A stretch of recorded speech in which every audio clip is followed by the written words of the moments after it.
Hello, everybody, and welcome back to another episode of the Pink Print Podcast. We're here today with our second guest ever, the first woman to be featured on the show that is not us. Yes. And she is the woman that birthed our beautiful co-host, Gio. So welcome to the show, Mrs. Roberta Ingletto. Woohoo! We're so excited to have you here, Mommy. I think everybody has heard a lot about you on the podcast already because we mentioned you a lot. And we're like, my mom this, my mom that. So now we have you here in the flesh, and we're going to ask you some nice questions, and hopefully we can get really deep because I think that you have a lot to share about your life, and I think you have a lot of value that you can bring to our listeners. So we're very excited. So just take us back. Take us back to when you were little. Like, where did little Roberta grow up? How was your childhood? What was that like? You're from Brazil. Tell us a little bit about that. I'm from South Brazil. To make long story short, my God, I did a lot. I used to be a dancer. Okay. I always loved business. I would always do things, even when I was very little, like little things to sell, like just naturally. I thought it was fun. So you always had that entrepreneurial spirit. I always had that entrepreneur. Yeah, exactly. With different things. So, you know what I mean? And what else? Yes, I've always loved doing sports. I used to play a little bit of tennis, but mostly dance. We always travel in our vacations. So that's something that I carry on and I still like to do today. I was very social. I love parties. Oh my God. I had a lot of friends. I would drive my parents crazy, I guess, because sometimes we had like 10 people sleeping over the weekend. So very social. Okay, but you left when you were young. You wanted to leave. Why did you want to leave? How old were you? Where did you go? What inside of you made you want to leave Brazil? Like, give us those details. Okay, so I was 16 when I left my house and I moved to Europe, and after I came to the US. Where did you go in Europe? Switzerland. I went What to did you do, Switzerland. school there? I went to school. I went to a boarding school. Then I came to US, also Florida, Fort Lauderdale. Went to boarding school, and I mean, one of the main reasons. Well, for one is security. I think Brazil is, unfortunately, I don't feel safe there, and it was always an issue. So I didn't like that because I like freedom and I like to be free and I like to be able to go out and not be watched, and I can't wear this and that, and you know what I mean. I wanted to eventually do something for myself, create a name for myself, right? In Brazil, at least, oftentimes it's like you're the daughter of and the son of or the whatever of, and I didn't want to be that. I didn't want to be the daughter of anybody. I just wanted to be myself, have my own identity. And you had that so strong at such a young age? Like, from what year old were you when you had this feeling? Yeah, I was like 15 when I had this feeling already. Yes, I've always had a strong personality, but like know what I want, know what I don't want, and you have to make choices, which I had to do at a very young age, because imagine back then there was no cell phones, there's no FaceTime, there's no emails, there's no nothing. So there's no way you can communicate with your friends and family, and I did come from a very comfortable family household situation where I pretty much had everything, was very comfortable. And so even though it sounds very nice, moving to Switzerland is not easy, because imagine, first of all, it snows and it can be very cold, and just the weather itself, it's a challenge coming from Brazil, obviously. Then two, how do you communicate? I mean, I had my friends sending me literally like letters on the mail, which how long does it take to send a letter over mail? I don't Fax know. machines, yes. I have no idea. Mean, back then, at least like a week, like I don't even know. We used to have fax machines, so I'd have to go downtown, the little town, and then send a fax, and then people to send me fax back. I mean, that's how it used to be. And so it's very lonely. And you're like hours ahead from people. Like the time change. Yeah, like actually, I guess you don't even feel that because you're not communicating. You don't feel because you're not communicating like that's that. True. And so it does, But so it's very different. You don't communicate. So one thing is, and what I say is, you have to be very strong, not to be, because remember, a teenager, you're still finding out yourself, who you are, and things like that. And so sometimes when parents think like you're not formed yet. I mean, there's no way. People are still adults and they're still like figuring it out. So imagine at 15, 16. And so you have to be very centered in the sense that to know what's good for you, what's not good for you. Not that, of course, everybody makes mistakes, you make mistakes, but there's a lot of things that I saw there, meaning drugs, meaning, you have people with money or you have people with whatever. And plus in Switzerland, it was allowed. So literally you could go to parks and it was allowed to do drugs and stuff. Legal, yes. Yeah. And so to me, that was all foreign. And you have, you had a lot of kids and young, like even 11, 12 years old or 15, my age, whatever, like literally doing drugs. And I was like, what is this, And so you can easily falling into that, if you don't know or you're weak or you're missing or whatever, or no, this is not good for me. This is not the path that I want to take. And so you have to start making those decisions at a young age, I believe, if you're, but how did you not fall into peer pressure just because you've always had a strong character? Yes. I mean, I think... Or you just didn't care what people thought? Like if they thought I never care what people thought. Okay. So that's one thing. I don't care if I'm different or something. It's weird or whatever sometimes, but I think you have to know who you are. So I was never really influenced.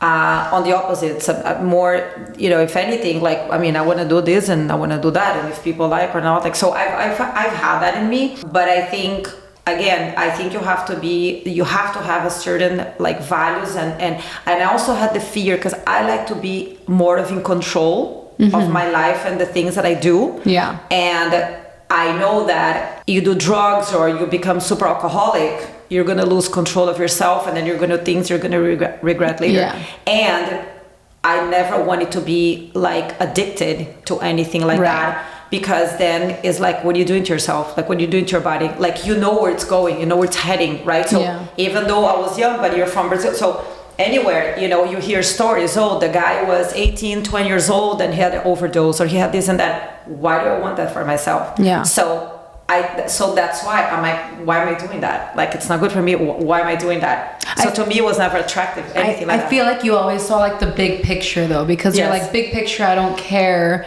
to go down that route. Rather than a lot of teenagers though, they just look at that moment though. They're like, this moment I'm in high school and I'm in boarding school and I can do this right now. And it's very like in the right now, but it's really interesting how you always sort of like take a step back and see it as a whole. Yeah. Right. And so again, you can have, that's another thing, is what do you consider having fun, right? So me, I consider myself like a fun person. So, I think you can have fun like different ways. Like I always like to dance. You can go dancing and you can be fun, just like being a fun personality. But I never felt that I needed an outside something to make me fun or to have fun. Like I never needed to drink to have fun. I never needed to do drugs to have fun. I never needed to, because I felt fun already myself the way I am.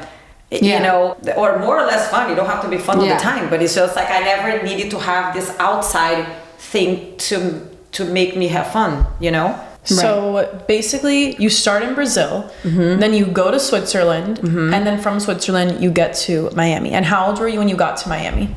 So I was in Switzerland just for a year because it was very tough. The weather for me, I mean, I'm not like, you know what I mean? Again, I'm from Brazil. So, being in Switzerland and leaving the very cold 4 o'clock in the afternoon, it's nighttime, and so that was very tough.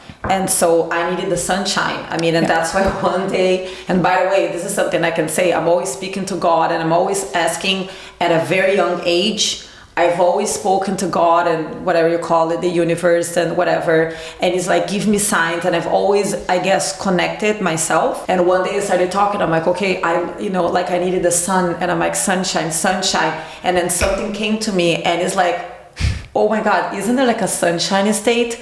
And I'm like, yeah, seriously, that's why. And I'm like, okay, sunshine state. And then I go, oh, it's called Florida in the US. And I told my dad, I'm like, Daddy, I'm moving to Florida. And he's like, what? Like, you just came to Switzerland. Like, what do you mean you're going to Florida? Probably wanted to kill you. Because that's exactly. And he's like, now that you're there, I'm like, no. I need to be in the sunshine state. That's where I need to go. I had no idea where in the sunshine state, but I knew I had to come to Florida. Yeah. That's how I ended up in Florida, actually. So now you're 17 years old and you've lived across 3 countries. Right. and multiple continents. Right. Okay, so how did it feel coming from all these different places at 17 to now Florida, where you're still like a developing teenager without your parents, without your siblings, having to make new friends again and probably having to learn a new language? I'm not sure what you spoke in Switzerland. Was it English? French? It was English, and I learned French in the streets because I like to learn languages, like talking to people, literally. Yeah. I mean, I love languages, so not I spoke fluent, but yes, like just speaking to people. You go buy something, or go outside, or whatever. I was in the French part, by the way, in Switzerland, because you know how they speak German, Italian. Okay, so I was in the French part, and so that's how I learned French. But English, I mean, my English was very basic, and for what you say is like when I was here, it was very tough. I mean, my English was like, it wasn't like I was taking. I mean, I think I'm smart and everything, but the classes were hard. That's why math I took in high school. I took college level, AP, first level and second level AP classes. Like I was very advanced. Why? Because it was math. Yes, I'm good with math the way I do. But like English for me was like, oh my God, understanding. I couldn't express myself. It wasn't, and I'm a good communicator, but English, it wasn't there. So that was very tough for me. You know, like I had to like overstudy because I had to learn English at the same time that I was learning difficult subjects. So everything was new, And you were learning these subjects in English. Of course. Right. It was with American people. I mean, Fort Lauderdale, it's not even Miami that half people speak Spanish, which I didn't speak Spanish. But in Fort Lauderdale, everybody's American. Everything is like English and everything is, so that was very tough. Learning English, and I was taking economics because I always liked, so even in high school I was already doing those classes, but history things, it was hard, like literature, it was hard because I didn't know English. I didn't know the language well. And I'm assuming finding a community and a group of friends in this type of, again, a third different culture from where you grew up in was difficult to find some place that you felt you fit in. And in high school it's already hard enough when you're from that place.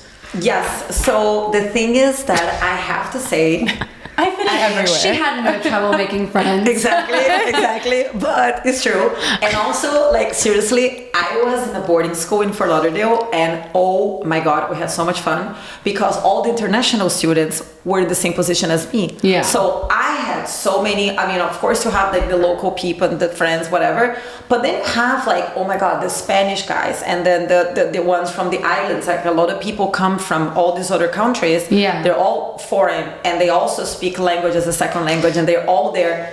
So it's sort of nice that like everyone's sort of in the same boat though. Like everyone's also sort of foreign and trying to figure it out, and like of course you had locals, but you found people who are on the same page as you. Yes. And you connected with them. And you really connect. So that was like, it was really fun because imagine you're living together in a dorm. Of course, like boys and girls were separate, but like you're living together in the same dorm. You spend a lot of time together, And then I had a car when I was 16 because I needed a car to commute.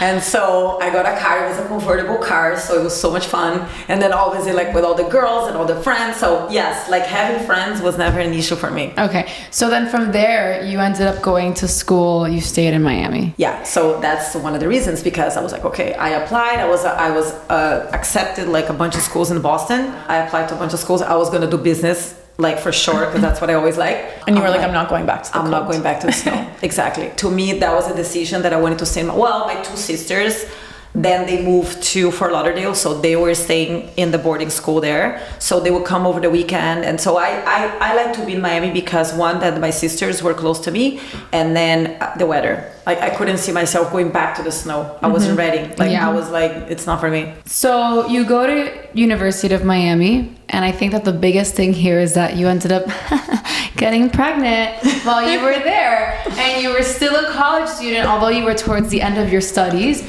But that's very young. I mean, and today it's even younger for someone to normally get pregnant while they're in college. Yes. So like, how was that? Like, what did you like? Did you face any obstacles? Did your parents get mad at you? How was it dealing with school? I mean, did people ask you if you were gonna keep me or not? Like, how was that at such a young age to become a mother?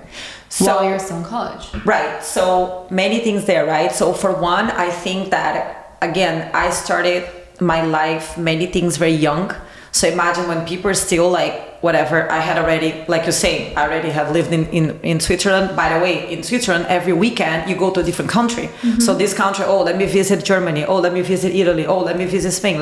So I traveled a lot. So I was already very like ahead for my age, you know, and then I come to the US and then whatever, and then even here, like I would travel a lot and whatever. So I think I had always been very like advanced. Even, I mean, we didn't speak about it, but even like in high school, I was doing like, let's say Wharton, they would come to Brazil and do like seminars and things. I'll take those seminars with adults. And I was like 16 years old and I'm taking with adults. So I've always liked to study and learn things that interest me. So everything was related to finance and business and investing and things like that.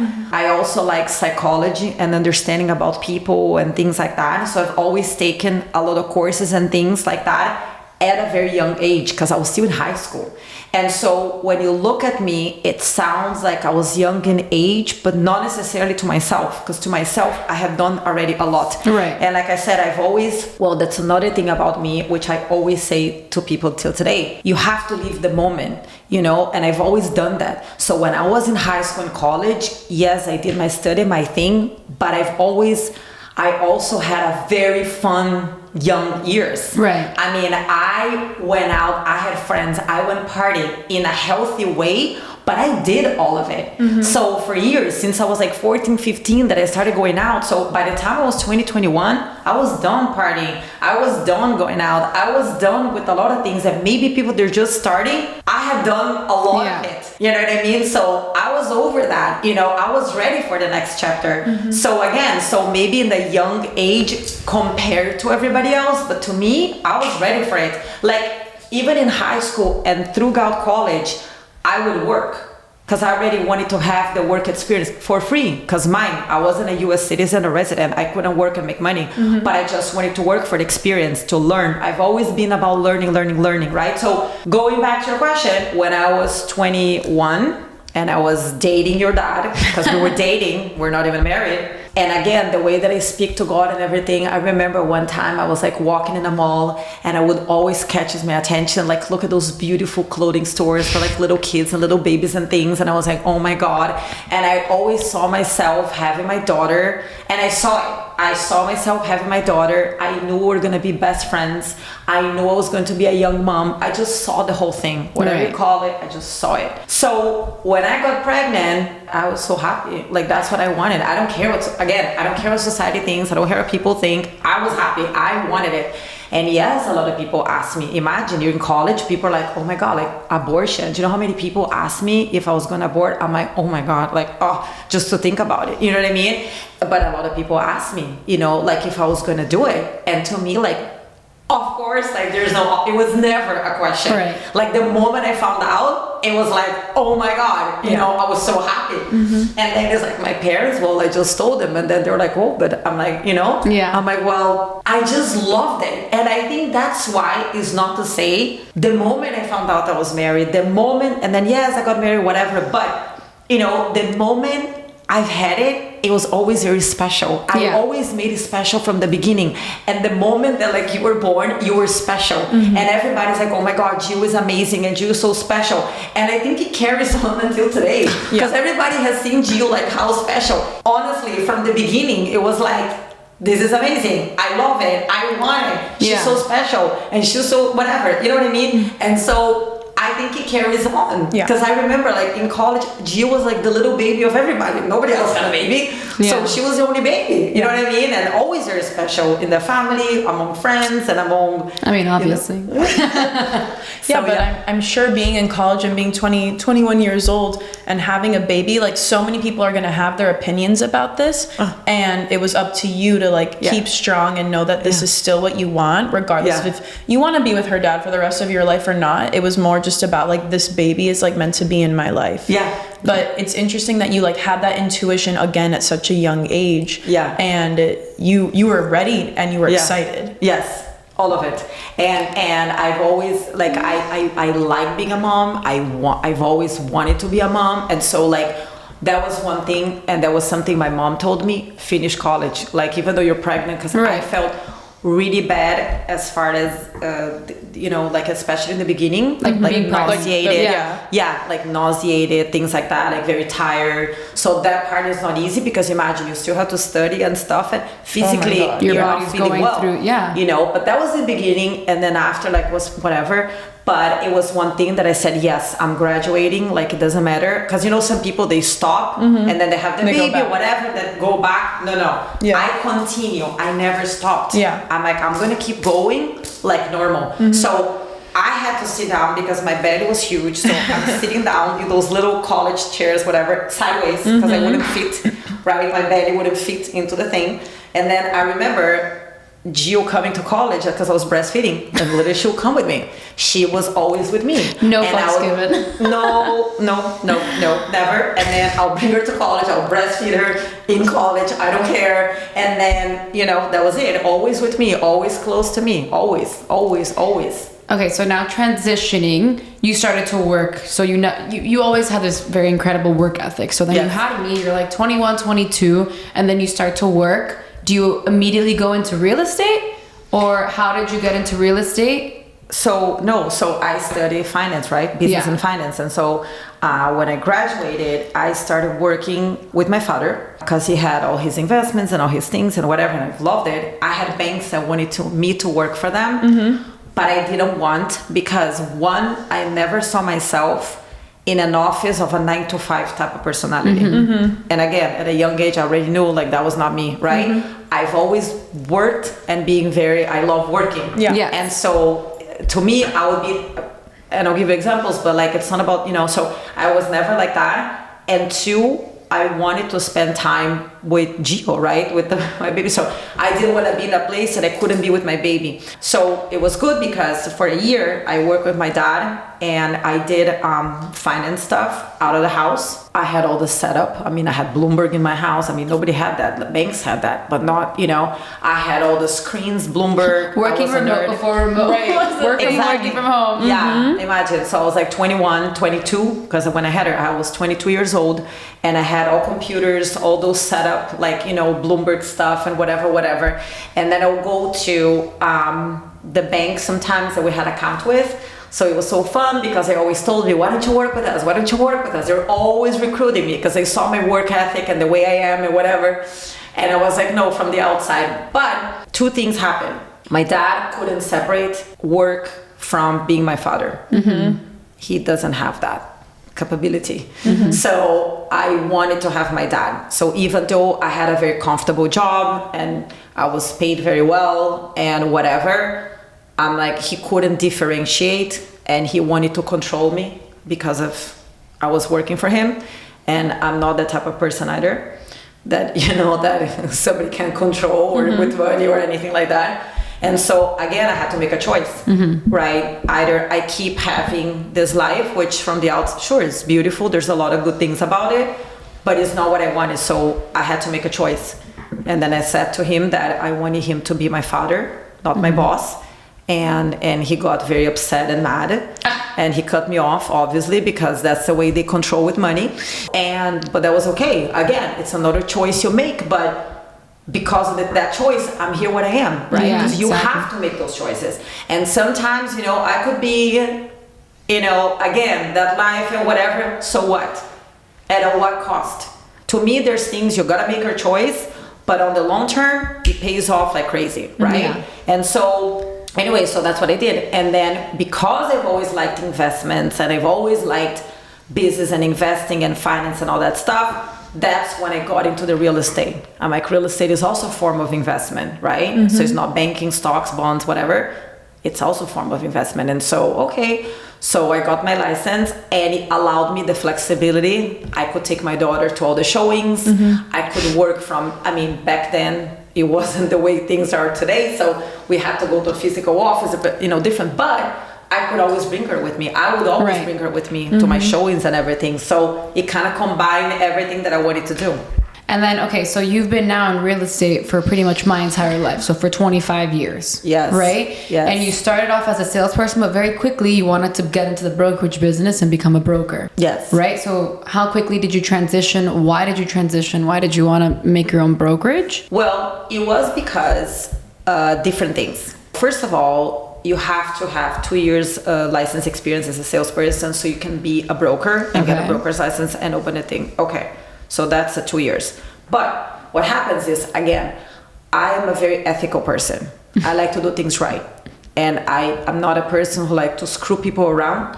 I've always thought that there's abundance for everybody. I think I've always had that in me. I like people to do good, but the environment that I was, first of all, there was no help. At the end of the day, you think you're working at a company that is helping you, and because you don't have the experience when you start, and many deals I lost, and I was literally doing everything myself and learning all by myself. I'm like, why am I here? I was giving most of my commission to this company and no help, no nothing, no whatever. On top of it, the people very like stabbing in the back, and the things that I saw, I was like, I don't belong here. This is not how I am. This is not the way I function. This is not like, it didn't vibe with me. Right. So I said, you know what? I rather have my little brokerage, my little, thing, but I like to do things right.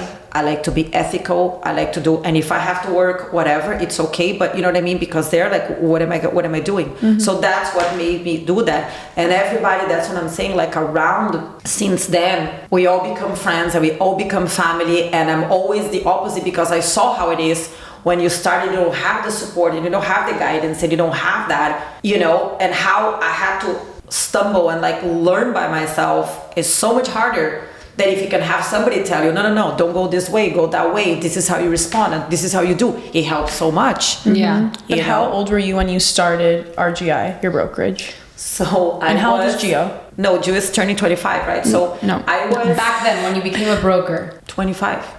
You were 25 when you started your own brokerage, Concierge Realty Brokers. Yeah, it was a different name back then. Actually, it was a different name. It was Ingletto Realty Group. Okay, but it had my last name, right? So and I hated that, because people would come to me, oh, are you the owner of the company? And I didn't like that. I don't like that. I'm like, why? Like, no, like I didn't want to be like. I've always liked to be like, we're a group, like we're all like, I never like we're the owner of, I'm not like that. Yeah. And so I didn't like that. So that's why I changed, and we changed the name. And then, exactly, so I've changed the name, but yeah. So you're 25, you own your own brokerage, you have a 4-year-old daughter, and you need to somehow figure out how you're going to provide for yourself and this baby, knowing that no family is around to support you. So what made you want to take this leap when you had at least... It was a comfortable job where you were making money, but obviously some things that the energy around you wasn't right, but you still felt inclined to take this leap and take this risk, knowing that it could fail. So, well, you need to know your own value. I was going to ask, did you ever think you could fail? I was like, I don't think she ever thought she could fail. Sure. You need to know your own value. You need to know, that's the thing. Like, I think I've always been throughout my life, like, I like this, I don't like this, I want this, I don't want this. And if I say I want, then I'll get it. I never doubted myself, like I think, and again, like I could see another thing that I had to learn, which today is so much easier, but like trusting myself, right? So you have your instincts and you have your feelings and your things, and sometimes we don't want to trust it, and that's the right direction. But I think that I've always, been like that. I mean, I'm trying here, this is not working, I have to make a decision. So again, since young age, I've made decisions. I've made strong decisions in my life because I wanted something different and I wanted something better. And if you continue on that path, nothing's gonna change. I just think you're like really real with yourself. Like you assess and then you're like, this isn't working, I need to make a decision. Boom, let's adapt and let's change. But other people, I feel like, I'm not afraid in it. They're afraid, or they get comfortable, or they don't know what the risks are, or they don't know, you know what I mean? Like people sit in it for longer than they should. Yeah, you get comfortable and then you're like, no, change, move, make a decision. But that's how you move forward. There's also this, I don't know if it's a new thing, but maybe a coined term that people use nowadays, and it's imposter syndrome. Yes, I have that all the time. She's like, what is that? Yeah, exactly, because what is that? I don't know if it's just people our age, but it's like we make a decision and then you're like, fuck, can I actually do this? I don't know if I'm doing this right. I don't know if I'm meant to be here. And then it's like you make the decision, but then you're not comfortable in it because you're kind of growing and changing and you're getting outside of your comfort zone, but that's the point of life. But I feel like people our age make these decisions and then they kind of freak out about it and they're like, I don't know if I'm meant to be doing this, I don't know if I can do this, and then sometimes they'll revert to old patterns just because they know it's comfortable and they can do it because they've been there before. Well, why did you make the decision in the first place? Yeah. So that's the thing, first of all, let's go back a little bit, which is everybody, you need to start, and I guess people are, but you need to know about yourself. Like, who are you? Like, so how do you get to know yourself? How come you think you're so, and like intrinsically to your core, you trust yourself? How do you build that trust with yourself? Because I also think confidence stems from that, and you are like the queen of confidence. I think is, knowing what you don't want, knowing what you don't like, again, and this is something that more and more you get better at it. But for example, like, how do you feel? How do you feel? How do you feel in this situation? How do you feel in this place? How do you feel with these people? And it applies to anybody, anything in your life. It could be your job, it can be a personal relationship, it can be your family, it can be friends, it can be anything. It's like, how do you feel about it? And again, you need to, I know that Brazil, for X, Y, whatever reason, it wasn't the place for me to be. Mm-hmm. Plus, imagine, back then to me, it was so like just the way the world was back then. We're talking 30 years ago, right? Things were very different. And I said, I never saw myself in there. And that was not my place. So I'm like, okay, so if this is not my place and this is the opportunity I have, I'm taking this opportunity. Mm-hmm. I don't know what's going to be there, but I know that that's where I have to go. And the thing is that's the thing too, is not regretting, is you made your decision based on an analysis of the facts that you had at that moment with you. Now you take this decision. Well, now that you're here, you leave that and you see that and whatever. And from that again, a year later, I decided, well, now this is not right. I'm enough from here. Now I want to go here. Mm-hmm. And you go, because it's not that you go one direction in your life. Mm-hmm. There are things that you analyze, you say, maybe not this, and then you go here. But also, this is what people, I think, have to see, is you take accountability for your actions and your decisions. And I was never a victim. Can you talk more about that? Well, people victimize themselves, they want to blame everybody else. They want to blame the politics. They want to blame the president. They want to blame the parent. They want to blame the whatever. No blames. Mm-hmm. It's yourself. Mm-hmm. It's like you take accountability. You do something, okay, and I'll give an example. Since young, I was never a cheater in school. And I say that to my daughters. That's her example. I'll give it, because that's at a young age. It's in me. Why? Because you know what? I've always been, okay, if I study and I do great, that's great. If I don't study and I get an F, I'll take my F. Because I didn't study. Mm-hmm. So I was very authentic in that sense. Like, why am I going to cheat? Who am I cheating? Mm-hmm. So I take accountability, and that's what I'm saying. And that's an example, because you show us at a young age. Like, okay, I'll take a D, I'll take an F. I don't go to a class and I fail, I'll take that. But when I do, then I do. So you have to take accountability. You own it. I own it. Yeah. Being good or being bad, I own it. Mm-hmm. I'm not a victim. Yeah. I want to go back to this theme of like victimhood and imposter syndrome. And I want to know, how do you talk to yourself when you're in these situations? Let's take, for example, you building Oasis, your multifamily. Right. You were the GC. I'm sure there were certain things that came up during this process where the roof is leaking, this isn't working, the plumbing isn't working, nothing's working. And what is the line where you're like, you know what, I'm not meant to do this? Or you talk to yourself and you're like, I can do this, everything's gonna be okay. And you push through it and you grow rather than take a step back. Well, first of all, how many people have built? Hundreds and thousands. If all these people can do, so can I. Let's start with that. But that's the big thing, I'm not going to the moon. You know what I'm saying? You're not reading rocket science. I'm not, exactly. You know what I'm saying? So that's one thing, It's like so many people do, and it's like, oh my God. And when you go to how do they do? Sometimes you learn as you're doing. Mm-hmm. You know what I mean? Sometimes it's like that. You don't have all the answers. And that applies to everybody. Mm-hmm. Because look, the most whatever business person, CEO of whatever place, COVID came. No nobody was prepared. Yeah. I don't care who you are. You're not prepared. And you have to deal with it at that moment. How do I figure it out? And that's how life is. You need to be a problem solver. Well, I think I have that thing too. It's like, I'm always problem solving. I don't like, and I tell the people when they're working, especially when you see the construction, tenemos un problema. We have a problem. No. Problem, solution. Everything has a solution. So let's focus on the solution. Let's not focus on the problem. Yeah. I don't like negativity. I'm a positive person.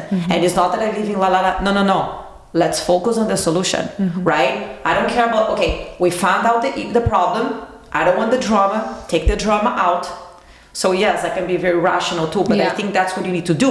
You need to separate it, no emotions. Okay, let's look at where we stand. Let's see what it is. Like you say, okay, do we have a problem? Sometimes we don't even have a problem. Like people are like just, oh my God, like emotional. No, there's no problem. Or sometimes, okay, what is this? How can I resolve it? Yeah. You know, can I try this? Okay, it doesn't work. Let's do it that way. Calm. We don't have to freak out. We don't have to whatever. Just be calm. Analyze it. Sometimes you come with an answer. Sometimes you need an expertise person, and you need to hire or get the expertise person from the outside. But everything has a solution. Okay, I want to take this conversation a little bit to a different place right now.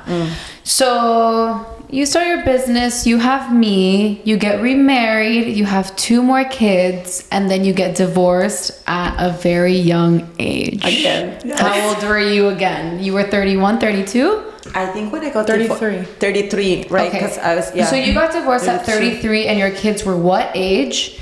And sort of what happened at that point in your life? And I think that was a point where you, I don't want to say lost everything, but it was a huge restart push button on your life. So tell us a little bit about that. Yeah, so that was, yes, it was, my youngest was 2 years old. Keka was 2. Cesar was just turned 4. And then Gio, I think you were 11, 11. Yeah, I was like 10. Right? So, okay. So, yes, no family in Miami, no nothing, whatever. Okay. Long story short, I look at myself, and again, let's go back to knowing who you are. Who am I? I'm a happy person. I've always had a lot of friends. I've always had people invite me, and normally people like my company because I'm like, I enjoy people, I like people, and you know what I mean? So, and then I started noticing, and I'm like, less people inviting me. My circle became very small.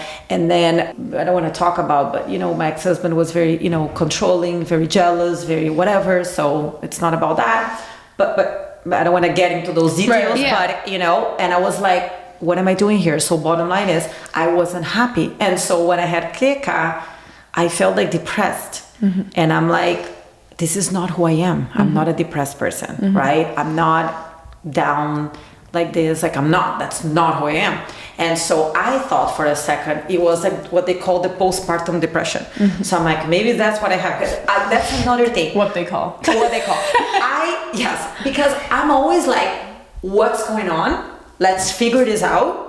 Because you can't just like see it like that. It's like, no, chop, right? So, okay, so what is it again? And then I started, and then things come to me in a way, because I think I ask and I connect, I don't know. I like this postpartum. And then I go, no, it cannot be the postpartum depression because it's only with him. It's not with other people. And I figured myself, if I had that, it would apply to everybody and every situation. And it didn't. So I'm like, there's something here. So I got separated. Why? And again, it's a big thing because imagine, I have 3 kids now, not just 1, 3. And again, it's a decision. I could stay comfortably in that position, right? When you're married, for society, you're married and you're a beautiful couple, the whole bullshit, whatever. Because a lot of people do stay in that situation. Yeah, a lot. A lot of people, because they're afraid, because of financially they think, or emotional dependence, financial dependence, whatever you want to call it. I believe in happiness. I believe that I was born to be happy. And I always say that. I was born to be happy. All my life, I was born to be happy. And so I'm going to wake up every day and see that. I was born to be happy. But it's true. I think we all are, But yes, I say that to myself every day. I was born to be happy. So remind that. I was born to be happy. Am I happy here? And again, we all have days ups and downs. It's not about that. It's not about every day, ha ha ha. No. Yeah. Pretty much. But pretty much. But it's not about that. Everybody have life and things that happen normal. But it's big moments and big things, and it goes on and it's just dull. And that's another thing. When you feel numb, you have no emotions. You just feel like numb, and you feel like every day is just another same day. I'm like, this is not what life should be about. Life should be like, live it. Emotion. Like, you know what I'm saying? Like, and it wasn't like that. So I got divorced. And then it was not easy because my ex-husband did everything he could possibly to ruin me. And so one day, after a year and a half, which is that's another subject to talk, but the whole divorce system and how things work in this country is just like whatever, very awful, disgusting. The attorneys and the whole thing is just like, oh my God. And one day, that's what happened. I decided, you know what, this is it. After a year and a half of battling, basically back and forth. Battling because you're trying. I never wanted anything from him. That's another thing. I'm like, just as a father, what you should do to your children, not even to me, because I've always liked to work and I've always worked, so it was never about me. But he wanted to destroy me. So pretty much, yes, he took everything. And one day I said to myself again, the day it was supposed to be a mediation, whatever day, and I said, today I'm walking as a divorced woman. I'm walking as a free woman. I don't care what's gonna cost me. Because there's no cost to my freedom. There's no cost to having control of my life. It's priceless. And then I said to myself, it was 1:00 in the morning, and even my attorney was like, no, you don't have to do this. No, I will do this. I don't care, because you know what? People forget. He can take all the financial and all the money and all the whatever. Who cares? And I said to myself, and I say this to everybody, and I say to you, nobody's gonna take away who you are. Who you are, what you know. That's why your biggest investment is what you study and what you learn and things like that. And who you are inside. Who you are inside, nobody's going to take away. You can have $1 million. I know, I was like, I'm getting the goosebumps. But listen, you can have $1 million, 10 million, who cares, in the bank. And tomorrow they take it out. Who you are, you build yourself up again. It might not be easy, but you know what? You're going to be stronger. You're not going to allow those people to do that to you again. But that nobody's going to take away from who you are. Nobody. And that's what gave me the strength and the light. And the light, you know how they say the light at the end of the tunnel? I saw the light and I said, I deserve better. I know I deserve better. I know God and the light is there and it's going to be with me. And that's what I did. That's what I did. And I woke up the next day, I couldn't believe it. I had nothing. The guy indebted me. He did, I don't want to go to details. This is a podcast. But, when you have people from here and to here, he was here. There's something in between the spectrum. I got the end of the spectrum. The worst you can get. But you know what? It was like what I call a PhD, an MBA, or whatever you call it, the BPB, the everything, okay? Because you learned so much. That's it, and then you have to build yourself up, which took years. You have 3 kids and you're only 33, which we were just saying before. We know people that aren't even married at 33. And you're now rebuilding your life for like the 3rd time. Yes. But it just goes to show like you and your character that no matter how many times you have to do this, you always prevail. Yes. It sounds like there was just no other option though, because again, after that, some people can also. The option was she stays with her ex-husband. No, or be depressed and divorced. I don't know. Yeah. Like, or be a victim and call myself a victim and be crying and be miserable. No. You need to take possession, take control of your life. You need to take it like that, like the whole, how do you say? By the balls. Exactly. I think she meant by the reins. But exactly, the horse thing, Yeah, exactly.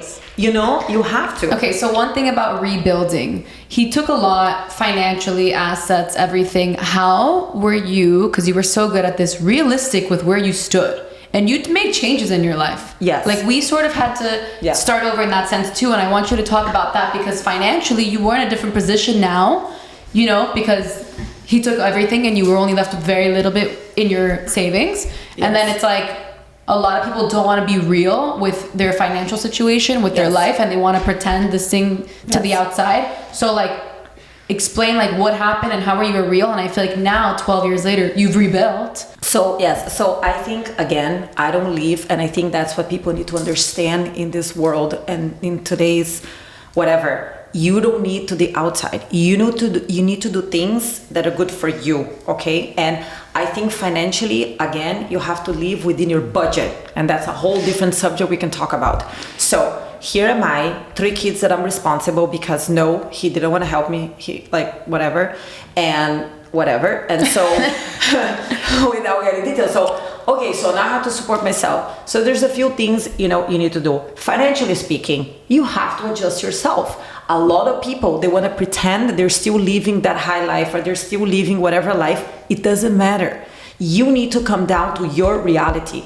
And the sooner you come back to your reality, that you come to your new reality, not come back, that you come to your new reality, the better for you. So yes, I made huge adjustment. I was living in a beautiful condo, multi-million-dollar worth. Everybody, until today, it's a gorgeous condo. Well, guess what? I moved with my children to a 2-bedroom, tiny apartment that when they moved to that unit, they called it a hotel room. Mommy, are we going to the hotel? Really? The young kids? I didn't call it that. Yes. But my young kids, that's how they used to call it because it was so tiny, they thought it was a hotel room. Mm-hmm. Okay? And they're like, Mommy, we're going to the hotel. We're going to the hotel. And I'm like, yeah, baby, this is like our house for now. And so we lived there for 4 months. Very simple. I didn't care because you know what? I'm paying my bills. I'm not owning more money and I'm redoing myself. And I'm focused on my kids. I'm focused on work. And you have to have your priorities. You didn't further indebt yourself. I didn't indebt myself more or anything. I cut it, like I say, the root of the problem. Mm-hmm. And then I moved to another apartment. It was a 1-bedroom with a den, right? Because it was like a den. Like the second bedroom was kind of like a den. I would say it's a 2-bedroom. Okay, very tiny. And my kids, we lived there for 2 years. I was living in a mattress on the floor. And they slept with you. And my kids slept with me. Bed. Okay, I didn't even want to spend the money or have the money to buy the bed. It was a mattress on the floor, and my 2 kids were there. She was under the room, and that was my house for another 2 years. You understand? And I didn't care because you know what? That's what I had. I'm not owing money. I'm not indebting myself to pretend that I'm this or that. Mine. Everybody from the outside. Roberta has money. Roberta comes from a rich family. Roberta. No. There's no richness here. But it didn't matter because I don't care. But like people and then it's like, no. So that was our house for another 2 years. Very simple, And then we moved to whatever, and then we start rebuilding, and today, God bless, I can retire. You know what I mean? I don't need to work anymore. But you gotta do those things, and you gotta take those steps, I think that if you hadn't done those decisions, maybe you wouldn't, you wouldn't be where you are now. You're saying now, God bless, you can retire. But imagine if you weren't realistic with your finances back then, and you were trying to keep up and maybe indebting yourself or paying more than you should have on rent, you wouldn't be able to make, all these moves and financial investments that you have today had you not made that hard decision back then. But it pays off. It pays off. And 12 years later, also, we're all about instant gratification, the people our age. But 12 years later, it takes a minute sometimes to rebuild yourself, but it's worth it. Yeah, and you're just not rebuilding, like you have to rebuild as emotionally, like whatever, right? Because you have to oh my God. And then, you still have to be like a mother present and be the best as you can as a mother to be there, not just financially, but also emotionally there for kids as best as you can. Because they're also going through a very big change. They're learning, they're growing, they're whatever, school and this and that, and one gets sick and then whatever. I mean, my God, it's very complicated. It's not easy. That's why people say, oh, how are you still single? Really? What time? 3 kids, no family, building myself. If anyone has any bachelors. You know what I mean? Exactly. It's like, like building a business and doing whatever. But again, you make those decisions. And you have your priorities. My priority wasn't going out and trying to meet somebody. That wasn't my priority. My priority was raising my kids, being myself up and good inside out, because that's how you build yourself, inside out, right? And then financially, you grow little by little. It's like that. I don't want to be rich or make this one day to the next, because I don't believe in those things. Firmly but surely, and you keep going and you keep going, and you're determined and you're focused, and you say no to things. You have to say okay, this is, maybe I was very focused and very, you know, but this is what it is. Because it's not, like you say, like I'm 46, I'm turning 47, and literally I can retire. I work now because I love it. But if I wanted to live off investments, I could live off investments right now. And that's a blessing at this age. But when you were going through all of this, how was it like with friends and society and how people viewed you? I'm sure you had to go Very through... difficult. Very difficult. Very difficult. And also you were dealing with your ex-husband. Like, how did you heal from those 10 years, basically, of rebuilding your entire life again? Again, is your connection, like spiritually and things like that? Because a lot of friends, they're not friends. Did you lose friends once you like didn't have money anymore? People just like didn't want to be around you? A lot of people, because unfortunately, I think a lot of women are so insecure. And so if you're not in a couple, they don't want to see you around because you are like a, how do you call it? A threat. Because however they're living their lives, I don't care. But they're insecure. And so I don't deserve or wanna be with somebody else's husband. I want a guy that's just for me, eventually what I'm gonna be. So trust me, I'm not interested in that. But you know, a lot of people, they do that because they see you, oh, she's not. So it's very tough for single women because it's like, oh, they do couples dinner and couples this and couples travel and couples whatever. Even for the kids, you know, they do things on the weekend. Oh, let's do a barbecue, let's do whatever. And they invite the couples and the family, and then the kids become, I didn't have that, you know? And so, but it is a reality. I can't change people, you know? And so again, you have to change, you know, yourself and what you do. So I travel with my kids. Well, guess what? We travel. You know what I'm saying? And we do other things, you know, because, you know, you have, I mean, also when at a moment they spend more time with the father eventually. So I had that, you know, single time like that, but it's very difficult in that sense. And very then difficult. at that point, it's again easy to step into victimhood and be like, oh, no one wants to be my friend. Oh, I don't have a partner. Oh, I don't get invited to these things. And still, like, you never put yourself in that mindset. No. But also, in my case, but it's also a little bit my personality, I like to learn and study, and I need a lot of alone time, which I don't think a lot of people nowadays, they understand the value of spending alone time. I need alone time, and I've always needed my time for myself. And so even though I did have people inviting, or maybe friends and people to do, when I wasn't with my kids or I wasn't working, I was still learning and educating myself and like doing self-development. Right. A lot with my alone time. So that's why I say, like, I've invested so much of my energy and time into those things. And I think they're very, you know, to me, they're very valuable. I see where I am today. I'm very happy where I am today. You know, so but it wasn't easy, right? Because sometimes even, and maybe even a friend, they mean something good, but I don't know. I just like to, I think I took a lot of my time with that, learning and evolving and you know, so myself. out of everything you've learned from that experience, what's the biggest lesson that you can share with us?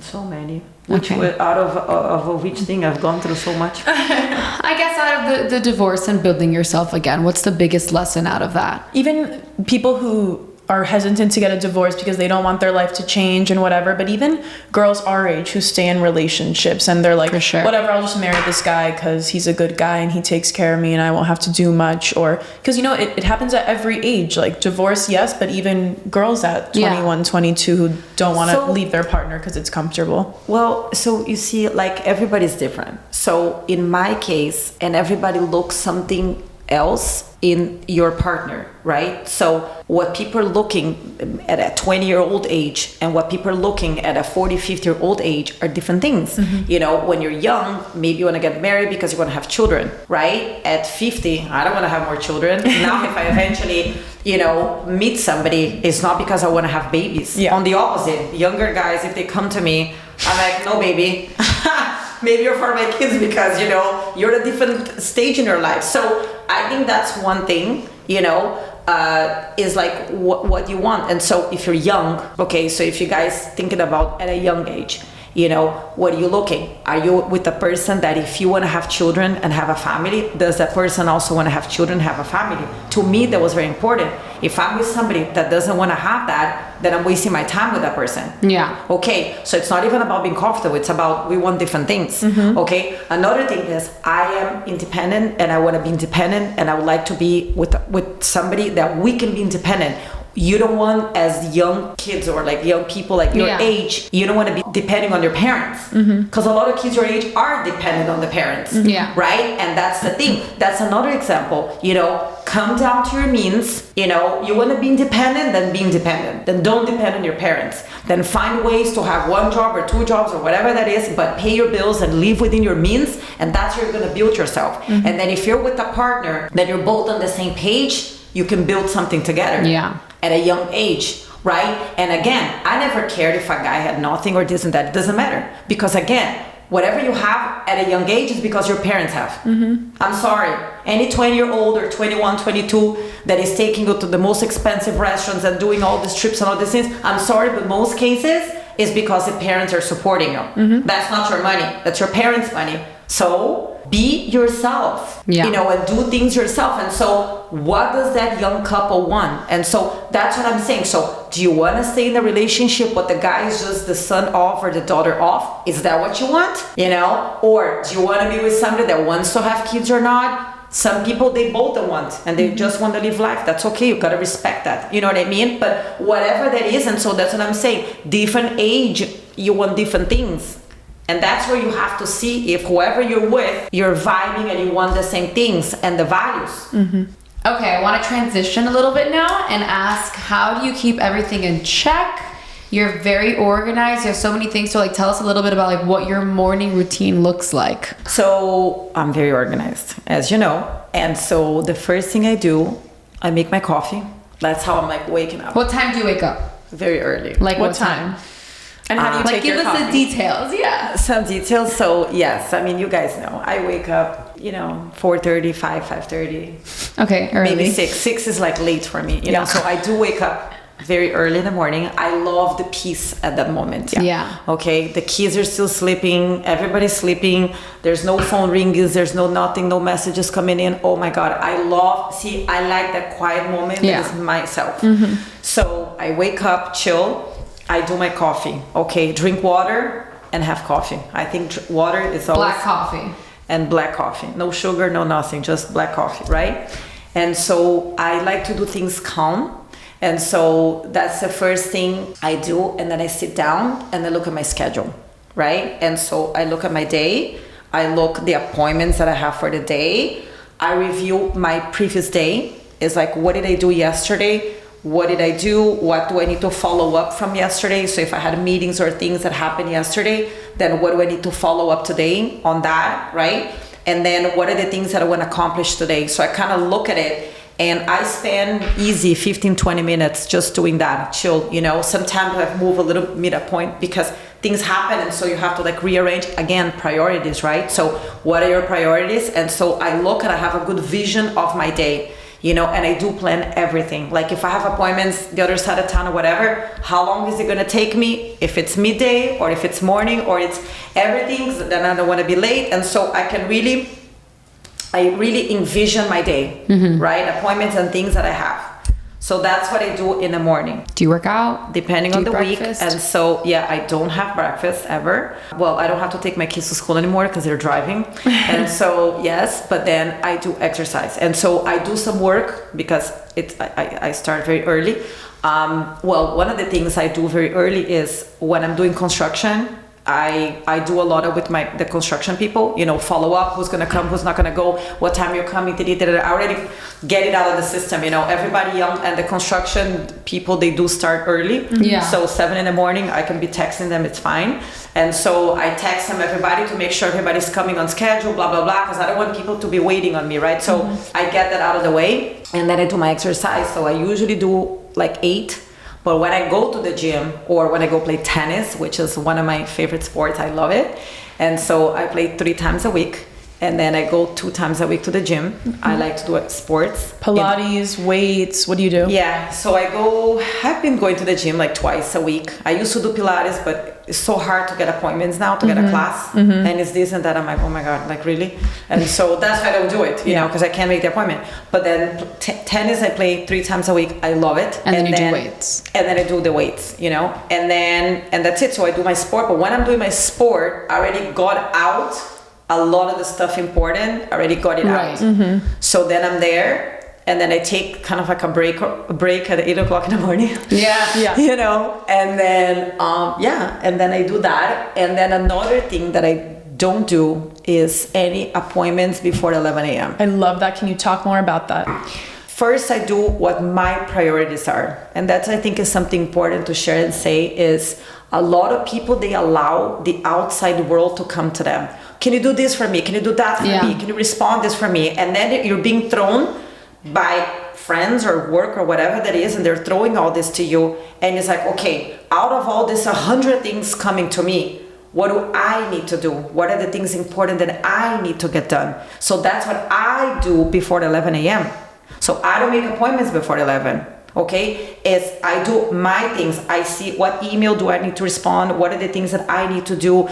I mean, I'm a broker, I have money and things like, do I need to transfer monies? Do I need to do whatever? I do what I need to do, priority in the morning. Also, again, we do a lot of contracts and things. And so I like to review contracts in the morning. Every time that's when my head, you know, you're not tired, you're not whatever. So I review contracts. I do everything in the morning. I'm fresh. You know, I look at things. So once that is done, then I make the appointment out. Right. Okay. And you look so good for your age. What are some things that you do to look this youthful? Like, how do you look so young? I don't think it's a lot, Jill. Like in the sense that, you know me, I don't do a lot. I do think it comes from the inside.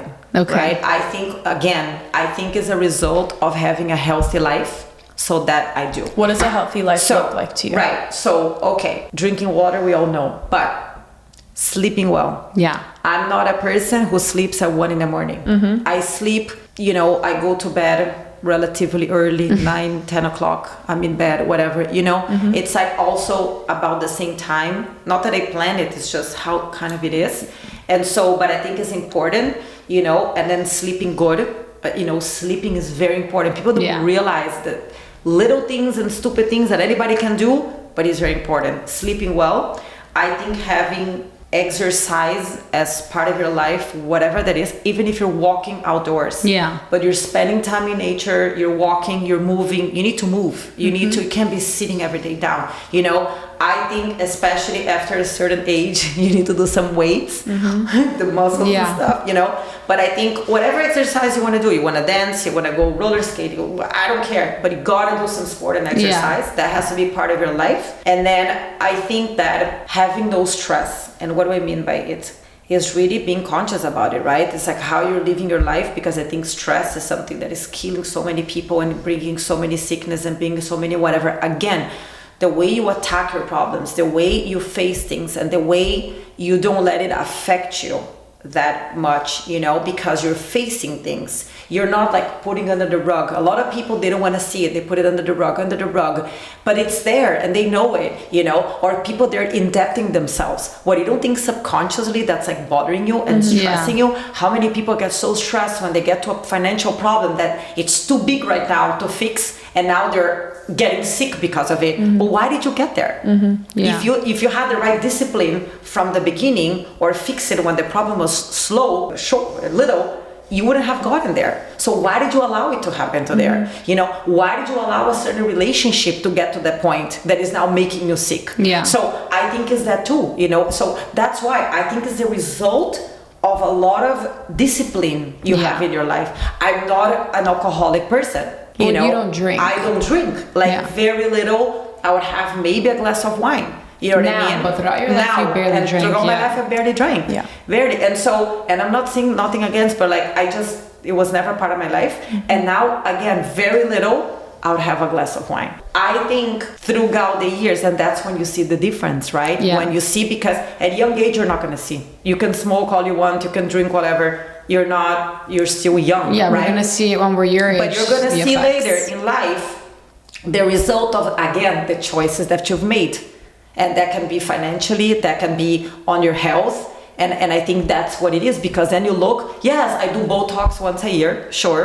I do laser maybe twice a year. Yeah. Okay. I'm not a crazy. I buy creams at Walgreens, CVS, whatever, the pharmacy, Cetaphil. Like things that are nothing. I don't spend $300 on a cream, whatever. I don't. Yeah. You know, because I don't think you need to. So it's just having the right discipline and routine, and then throughout the years, it will show, and it will come from the inside how you feel.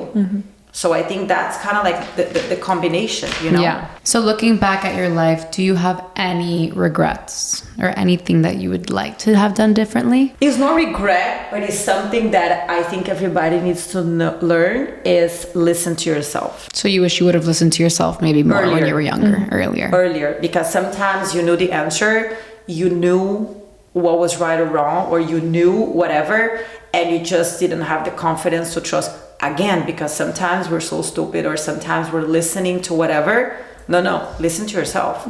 Or in the moment, you know, because the gut feeling and those things, they come to you. And sometimes because of these or whatever reason, and you don't listen to it, or you don't listen to it soon enough, and then you don't look back and you're like, I was right. I should have listened to myself, you know, and not to what people say, or not to out of fear or thinking, oh my God, am I crazy if I'm thinking? No. So I think that, you know, like learning how to listen to yourself at a younger age, because it does guide you. So is that something, if you had to tell your younger self something, what would you tell her? Maybe that. Yeah, maybe that. Yeah, maybe that. That's because okay. I knew, so I look back so many things and I'm like, oh my God, I just knew it. Like I knew it. Oh my God, like whatever, you know, why did I listen to it earlier? Why did I just, you know what I mean? Like, why did I take? But for other reasons, you know, and everybody maybe have their listen. And not that I didn't, because I know that the times that I did it went well. Yeah. And it can be little things or big things. It doesn't matter, you know, but I think listen to yourself, like connecting and listening to yourself. Cool. What are you the most excited for now, looking forward at this point in your life? Well, now is like, I like to empower people, and I like to, if I can help people, and if I can make not a shortcut in the sense that, because everybody needs to learn, and everybody has their process, and everybody has, you know, but if I can help and guide, and it's so fulfilling, right? To see like, oh my God, like, you know, go this way. You still have to do your part, right? It's like you can be with a dietitian and say, oh, eat this and this and this, or a trainer, but if you don't do it, you're not gonna get the results, right? Yeah. It's like anything. But I think like I'm more like this holistic thing. I mean, you guys know me, right? So it's like, how is your personal life? How is your health? How is your, you know, your work and your thing, and how is your relationship, and kind of like having that big picture together, because I think we're happy as a whole. Yeah. You know, nobody's happy one. You can't just be like, oh, I'm great at work, but I suck at everything else. Yeah. You know, I don't think ultimately that's going to bring you. You know, people very successful in business, they have no family. Sometimes they're 50s and 60s, they don't even have children because it's one thing. And now they're like, oh my God, I don't have a family. I don't have anything. Yeah. I wish I had. No, because everything is like very holistic, you know? And so that's how you're balanced. Yeah. Then you're balanced, right? Or some people, they just care about the work and the health, and they don't forget about this. No, you need that too. Yeah. So it's kind of like a combination. And I think it's, you know, I guess if I can help more people so they don't have to go through maybe so much pain or something or whatever, I think that's something that I like to do. Yeah. You, I think, gave us so many insights, and we can talk on and on and on forever about so many different subjects. We're going to ask you one last question, and then you can go. We always give our listeners at the end of each episode a homework to do. So something practical, a practical tip that they can do in their every single day life. We always give them a tip. So what would be your homework for our listeners? What is one practical thing that they can do to change their lives, get better? Look at your calendar and look at your past. That was simple. Okay, look at your calendar and look at your past week or your past month. And look, what activities did you do? Who did you spend time with? What did you do? And when you look at it and you see, okay, did that make me feel happy? Did that make me grow? Did that make me be on the path of where I want to go? Or did I just waste my time? Or did I just do things that ultimately they're not bringing me and taking me to where I want to go? So I think that anybody that I do that still today, anybody that wants to do something or build something or go somewhere, you need to see, okay, what am I doing? What did I do? Is this working? Is this giving me a benefit? And it can be anything, is this work or whatever working, or health-wise, or whatever that is, or relationship, whatever that is this growing? Is this evolving? Is this taking me to the right? So you look at it, and if it's something that is working and good, okay, I'm gonna put on my schedule and I'm gonna keep doing. This is not working, I'm gonna take it out of my schedule and I'm gonna replace it with something that will be something good for me. So I think that's very important, because that applies to anything in your life.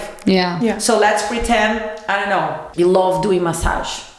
I don't know, because I do. So let's say something that I really enjoy and it makes me feel good, or my tennis. I put on my schedule, play tennis. I don't care if I'm playing tennis with myself on the wall. I don't care. It's on my calendar. Why? Because I know it makes me feel good. So I'm going to put on my calendar, or I'm going to put on my calendar that I want to call my parents certain times a week, or I'm going to put on my calendar, like what I want to put in the calendar that I want to continue doing, or that I want to start doing, and what I don't have time for in my calendar. So I like to do that. That's how I like to use my calendar too.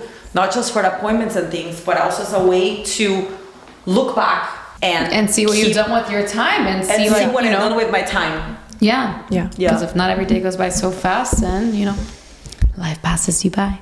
Exactly. Wow, what an amazing episode. I can't wait for women especially to hear this one. I think you talked about so many different points and gave such great advice, and we're lucky to learn from you every single day, but at least these people get to listen for an hour or so. But thank you so much for your time. We know that it's valuable, and we really appreciate you being here and being vulnerable and sharing such amazing insights that will hopefully help a lot of people. Yes. Thank you, Roberta. Thank you. Ciao, bye. Ciao, bye.